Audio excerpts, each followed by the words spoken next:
I think that security in general is complex. And if we want to do it correctly, we have to work hard.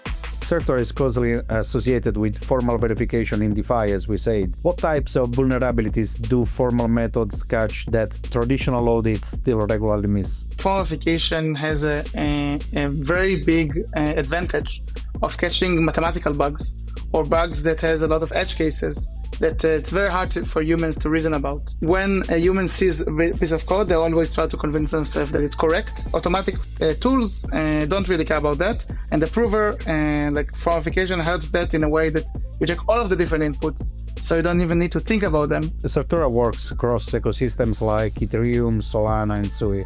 Which one of those currently has the strongest security culture, and which concerns you most? My most honest answer is that. Hi everyone, friends of CCN. Today we are with Ganor, a research lead at Certora, a blockchain security company best known for its work in formal verification with smart contracts and decentralized protocols. Thank you very much for joining us, Tomer. Hi, good to hear. Good to be here. So let's start this chat. Certora is closely associated with formal verification in DeFi, as we said. What types of vulnerabilities do formal methods catch that traditional audits still regularly miss? That's a very good question. Okay, so basically, formal verification has a very big advantage of catching mathematical bugs or bugs that has a lot of edge cases that it's very hard for humans to reason about. Basically, when a human sees a piece of code, they always try to convince themselves that it's correct. And why is this correct? Why they wrote it in this fashion? And the automatic tools don't really care about that. And the prover, like formification, helps that in a way that you check all of the different inputs, so you don't even need to think about them. It just happens on itself. You worked with major protocols like Aave or Lido. How do you push teams to treat security as part of protocol design rather than a final stage audit? For example, I can tell you that protocol design is something that I found very, very important. And it's come from my experience. Like I work in Certora for 4 years almost, and been tech lead for 3 and something years. And from my personal experience, when I was working with the big protocols and with all protocols, but I start a kickoff. Usually what happens is we do a kickoff, the developer teams comes and they tell us about the protocol and explain like how the contract is built, what this protocol should do. And many times I was talking with them, asking them questions, even without seeing the code itself, and just asking them what happens in this scenario, what happens in that scenario, what happens if this breaks, if that breaks. And basically I was able to find a lot of bugs in the protocol without even seeing the code. And then it was clear to me at least, and then later I were able to convince also them and other protocols that basically there are a lot of bugs that exist before the code is being written. And Aave and Lido, for your question, basically I don't need to convince them too much because they really, really care about security. So whatever I tell them they need to do, and they really trust me, and I really value their trust. But basically whatever I tell them they need to do, for example, design review, go over the spec, go over like what the protocol should do before they write it, they will do it because the security for them, for Lido and for Aave, is priority number 1, like before everything. Certora works across ecosystems like Ethereum, Solana, and Sui. Which one of those currently has the strongest security culture, and which concerns you most? So this is a very tricky question because I know it's on purpose, I know, and my most honest answer is that what worries me the most is all of the non-EVM chains, but not because they are bad or because developers are bad. That's not the point.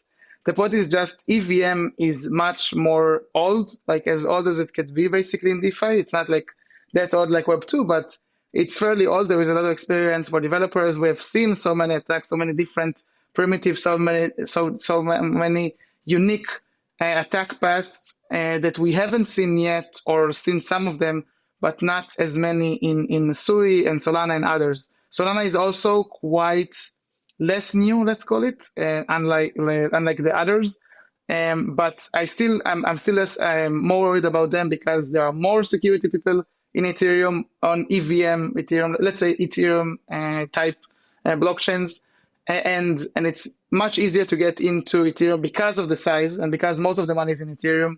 Then it's much easier for developers to go there. Also, for if you look at bug bounties, most bug bounties are in Ethereum. So new researchers will go to Ethereum, and then there are more researchers in Ethereum and less on Solana. So it's not because there are or others. It's not because they are less good. It's just because the volumes will make people to go where the money is. So if people want to earn money, and they will go to Ethereum, and it sometimes it means that maybe there is an arbitrage.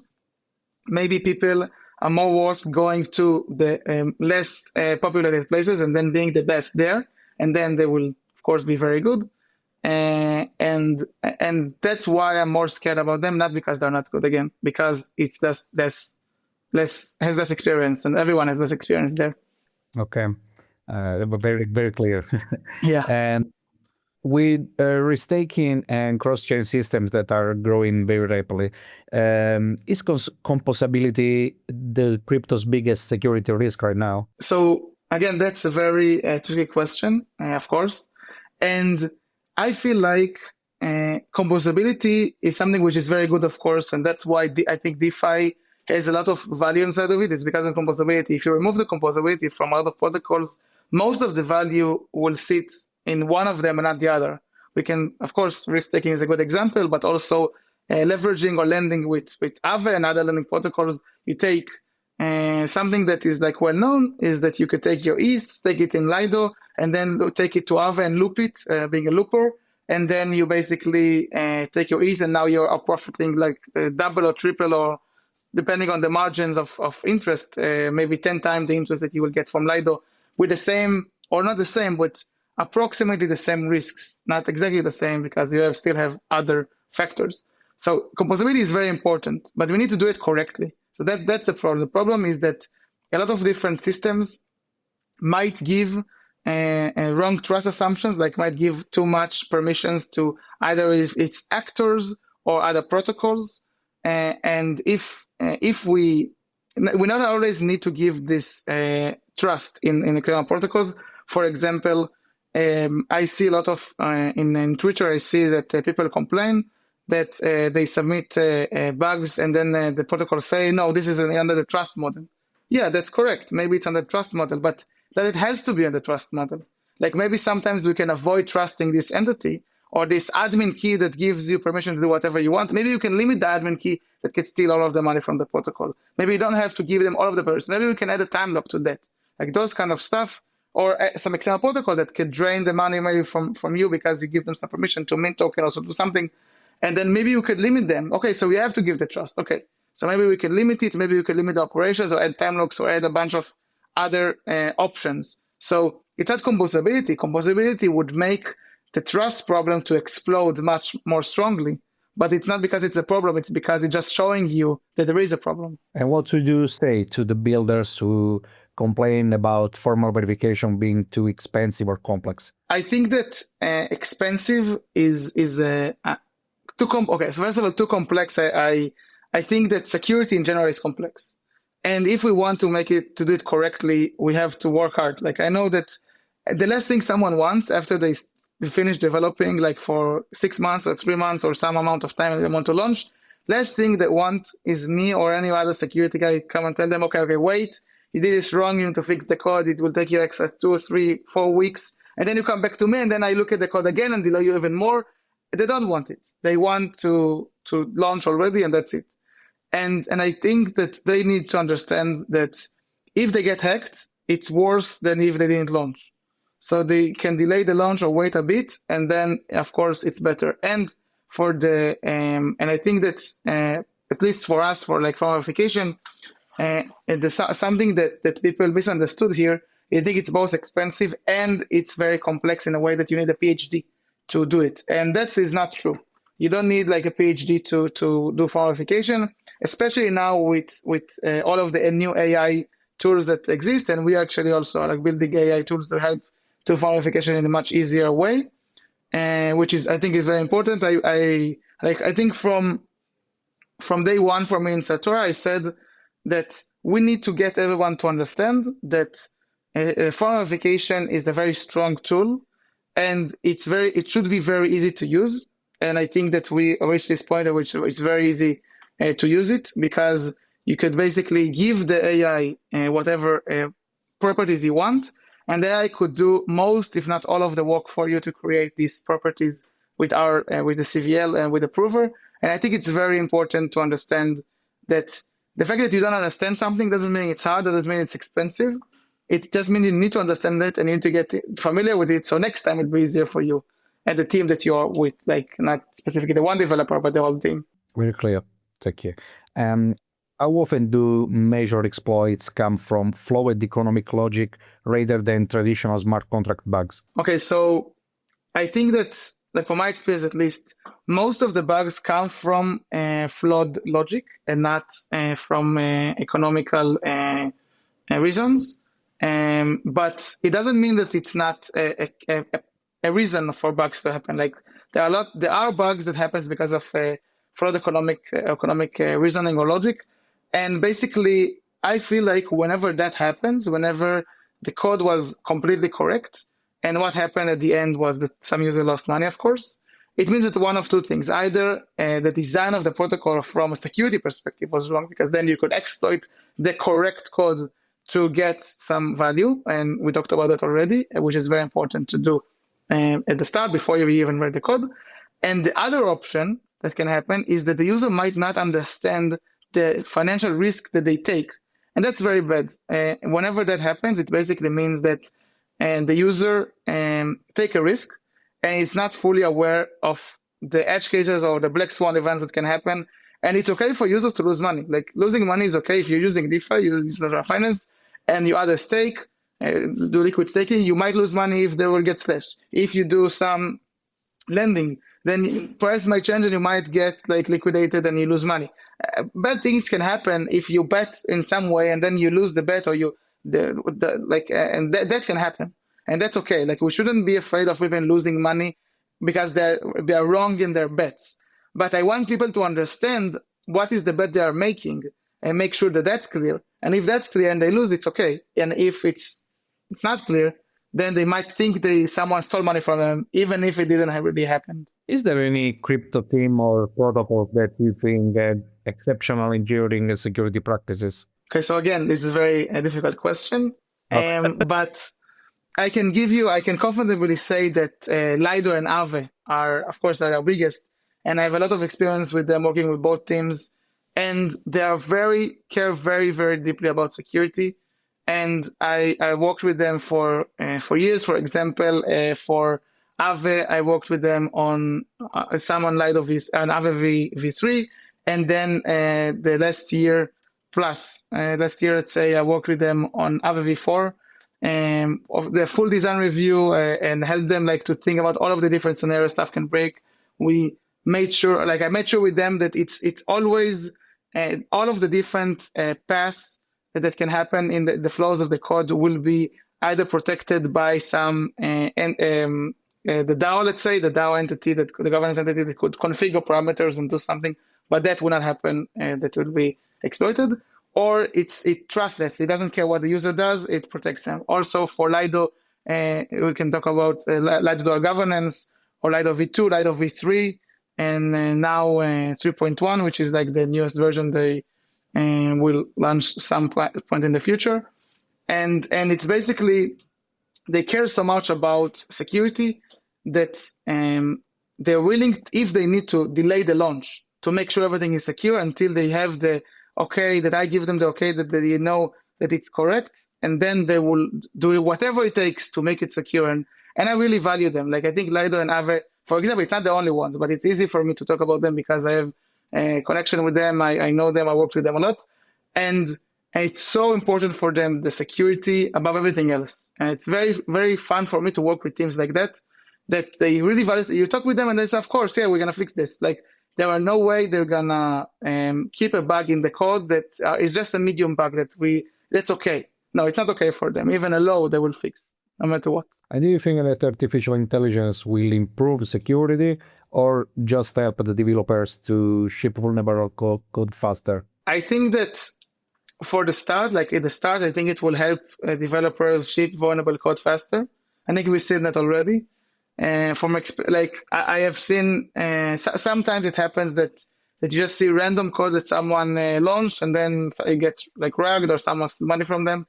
And even if when people really think that they could just write something very fast, and then because someone is checking them, because they do audit, because they have like PRs like with the team, and someone will check, then it's okay to cheat a bit and not really understand what happens because someone else will check.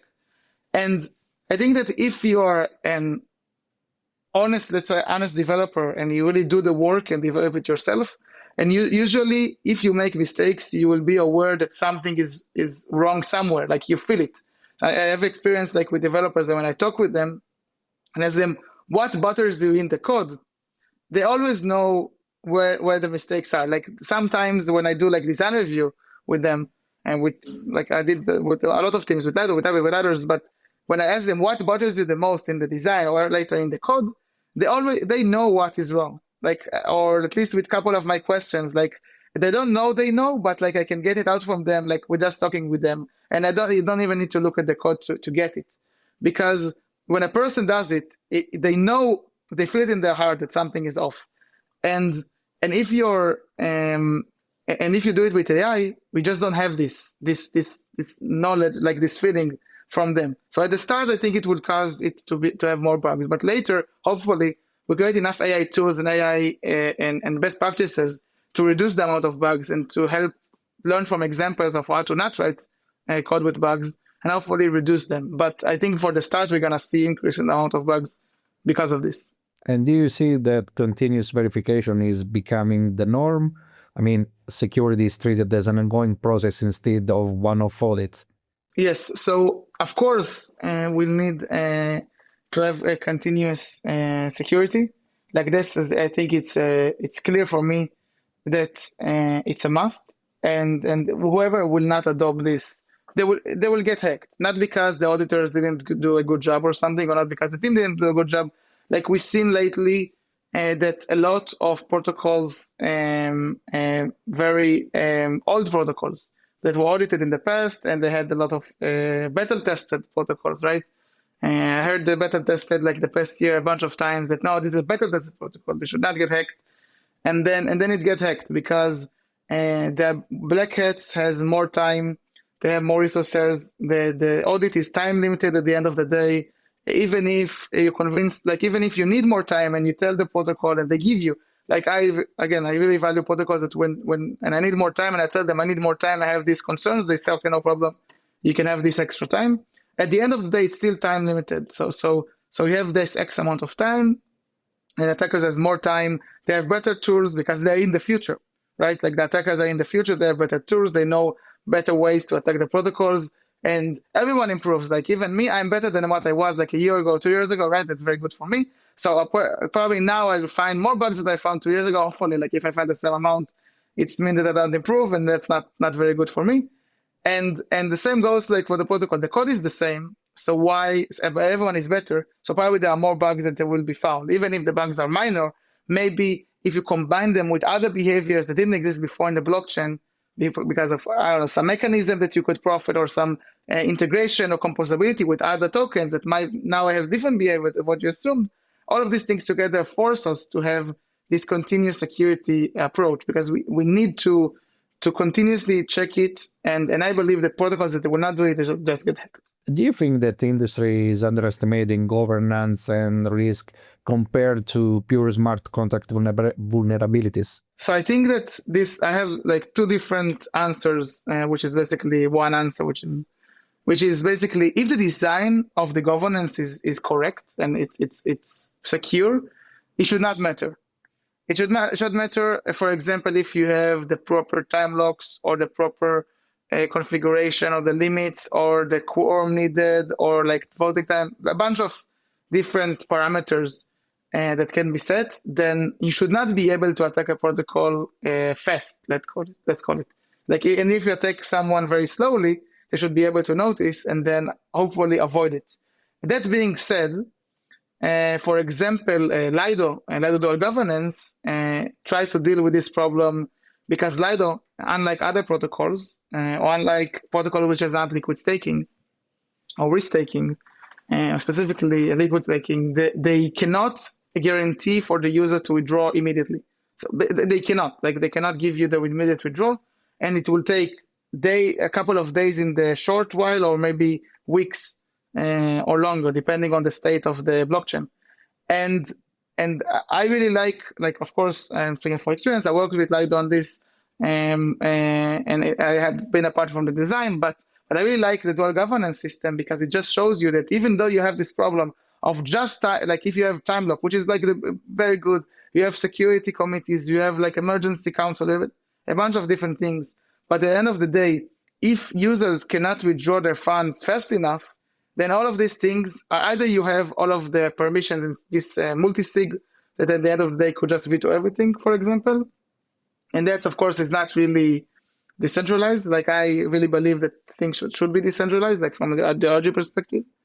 And this design of the dual governance, for example, in Lido, solves this problem in a decentralized way. It lets users to veto bad, or as they determine, bad proposal for the DAO, and delay it at least until they exit the protocol. And then you can execute whatever you want. So in a way, if you do the right design, or the correct design for the governance, it should not be something that will cause an attack more than smart contract. Of course, it should not cause anything. And it's basically just a way to make this, to make decisions, not to attack or to change big things in the protocol. And if the design is correct, and if there is time locks and there is all of the different mechanisms, it should not have any effect on the security. Just one last question for you. Let's say that you have to do a prediction in 3 years.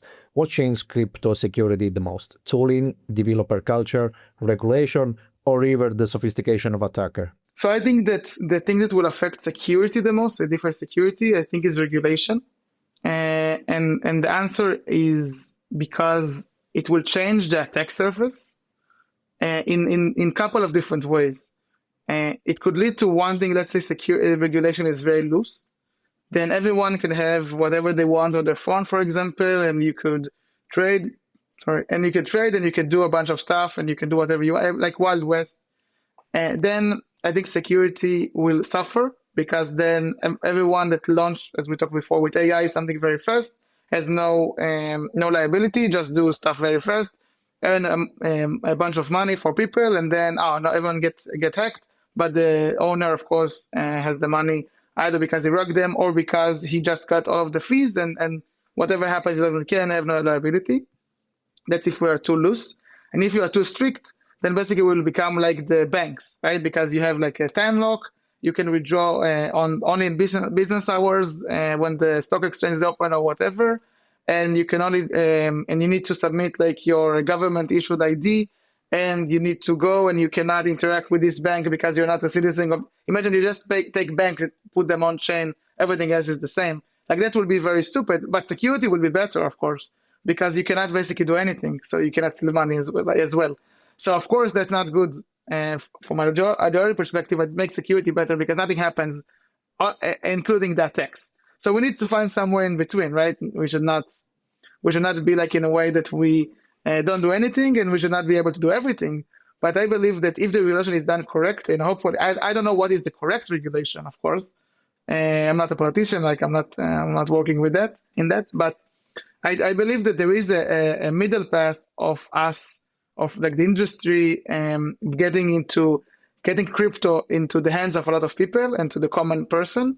I want my mom to be able to get to buy crypto and understand it enough to know what she's doing approximately. She understands the stock exchange. She understand everything, but she understands what happens when she buys a stock and when she sells it and what happens. And if I tell her to buy even USDC and sell it, she will not know what to do. She will not know how to do it, what it means. And speaking about and doing loops or something like that, that's even insane of me just explaining it to her. And I want her to be able to use it without being afraid she will get hacked. So we need something, and need some liability to some companies, and regulation need to do something with that, but not being over strict like banks, which is of course not good in my perspective, from ideology perspective, because we want to be better. We want Web3 to be better than the current system. Perfect. Thank you very much for your time, Tomer. Thank you very much even for the great insight that you gave us. Thank you. Thank you very much.